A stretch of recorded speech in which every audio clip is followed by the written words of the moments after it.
In a world exploding with appeals for everybody's attention, and everyone's attention span is this long, how are you going to break through?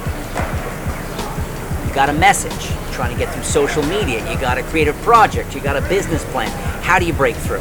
And one of the most effective ways I've found out over many years of breaking through in different kinds of areas and arenas is by defying expectations. Now, it might sound easy just to defy expectation. Oh, so you're going to zig when everyone else is zagging. But you have to do two things. First, to defy expectations, first you have to know what the expectations are. That's a whole level there. When you walk into a business meeting, what are the expectations? When you make a presentation in front of your class, what are the expectations? So you need to know them to defy them intelligently, not just randomly. Or you're going to have a belly flop is what you're going to have. And here's the second part.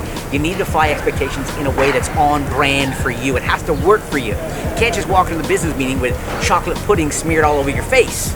Or at some point during your class presentation, take a glass out and smash it on the floor. Hey, you defied expectations, but now everyone thinks you're an idiot.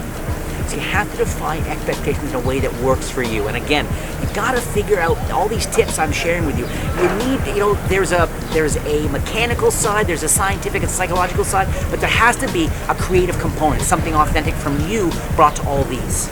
Years ago, I went into an audition. It was an audition to be on a comedy show, and there were a whole bunch of stand-up comics, comedians auditioning for this production company. And so I go in and I audition and get people to laugh, and people are enjoying it. I leave and I think to myself, they're not going to remember me in 5 minutes. What am I going to do? I have to defy expectations. So what I decided to do, and I decided right there and then, is I took off and I said, I know what I'm going to do. I'm going to send the producer a bribe. Now, already it's like, okay, that sounds like it's going to be off-putting. What do you mean, what kind of bribe? So it had to be a bribe that was funny. Had to be a bribe that was on brand to me, that made sense. Had to be a bribe that made sure the producer, when he received it, didn't think, I'm actually trying to bribe him. It had to work on a few different levels. And what I did was I got a really cheap attaché case from a dollar store, pretty much, okay? Filled it with about $75 of loose Smarties. Now, if you don't know what Smarties are, they're like M&Ms, the non-peanut M&Ms. Loose Smarties in there, wrapped the whole thing up in a very suspicious-looking brown paper, and marked on the outside, bribe, in really big letters. Had it delivered to the guy at his production company. 2 days, and the only thing I put in there to make sure he knew who it was from was my business card in with all the loose Smarties. 2 days later, I got a call, and I got the part on the show. And then weeks later, when I was actually shooting the show and on set and all that stuff, I even had people, rumor had swirled around, I even had people from the production end, key grips, people who coming up and saying, you're the Smarties guy, right?